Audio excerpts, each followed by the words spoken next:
आज का पहला पाठ नबी मलाकी का ग्रंथ अध्याय 3 पद संख्या 1 से 4। वह प्रभु जिसे तुम खोजते हो अपने मंदिर आ जाएगा। प्रभु परमेश्वर कहता है, देखो मैं अपना दूत भेजूंगा जिससे वह मेरे लिए मार्ग तैयार करे। वह प्रभु जिसे तुम खोजते हो अचानक अपने मंदिर आ जाएगा। देखो विधान का वह दूत जिसके लिए तुम तरसते हो आ रहा है। कौन उसके आगमन के दिन का सामना कर सकेगा? जब वह प्रकट होगा तो कौन टिकेगा? क्योंकि वह सुनार की आग और धोबी के खार के समान है। वह चांदी गलाने वाले और शोधन करने वाले की तरह बैठकर लेवी के पुत्रों को शुद्ध करेगा और सोने चांदी की तरह उनका परिष्कार करेगा।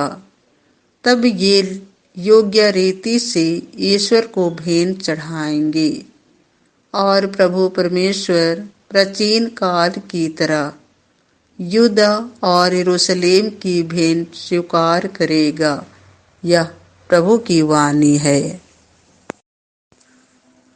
आज का दूसरा पाठ इब्रानियों के नाम संत पौलुस का पत्र अध्याय 2 पद संख्या 14 से 18। यह आवश्यक था कि वह सभी बातों में अपने भाइयों के सादृश बन जाएं।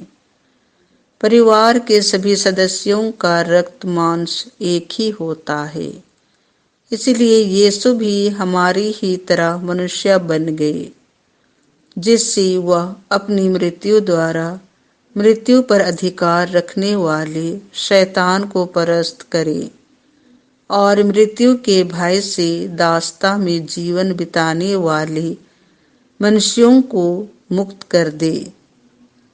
वह स्वर्गदूतों की नहीं बल्कि इब्राहिम के वंशजों की सुध लेते हैं। इसलिए यह आवश्यक था कि वह सभी बातों में अपने भाइयों के सादृश बन जाएं, जिससे वह ईश्वर संबंधी बातों में मनुष्यों के दयालु और ईमानदार महायाजक के रूप में उनके पापों का प्रायश्चित कर सके। उनकी परीक्षा ली गई है और उन्होंने स्वयं दुख भोगा है, इसीलिए वह परीक्षा में दुख भोगने वालों की सहायता कर सकते हैं। यह प्रभु की वाणी है। संत लूकस के अनुसार पवित्र सुसमाचार अध्याय 2 पद संख्या 22 से 40।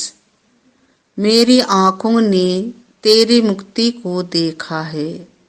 जब मूसा की संहिता के अनुसार शुद्धिकरण का दिन आया, तब ये बालक को प्रभु को अर्पित करने के लिए यरूशलेम ले गए, जैसा प्रभु की संहिता में लिखा है, हर पहलौठा बेटा प्रभु को अर्पित किया जाए। और इसीलिए भी कि वे प्रभु की संहिता के अनुसार पांडुकों का एक जोड़ा या कपोत के 2 बच्चे बलिदान में चढ़ाएं। उस समय यरूशलेम में सिमियोन नामक एक धर्मी तथा भक्त पुरुष रहता था। वह इस्राएल की सांत्वना की प्रतीक्षा में था और पवित्र आत्मा उस पर छाया रहता था। उसे पवित्र आत्मा से यह सूचना मिली थी कि वह प्रभु के मसीह को देखे बिना नहीं मरेगा। वह पवित्र आत्मा की प्रेरणा से मंदिर आया। माता पिता शिशु यीशु के लिए संहिता की रीतियां पूरी करने जब उसे भीतर लाए, तो सिमियोन ने यीशु को अपनी गोद में ले लिया और ईश्वर की स्तुति करते हुए कहा, हे प्रभु, अब तू अपने वचन के अनुसार अपने दास को शांति के साथ विदा कर, क्योंकि मेरी आंखों ने उस मुक्ति को देखा है जिसे तूने सब राष्ट्रों के लिए प्रस्तुत किया है, यह गैर यहूदियों के प्रबोधन के लिए ज्योति है और तेरी प्रजा इस्राएल का गौरव। बालक के विषय में ये बातें सुनकर उसके माता पिता अचंभे में पड़ गए।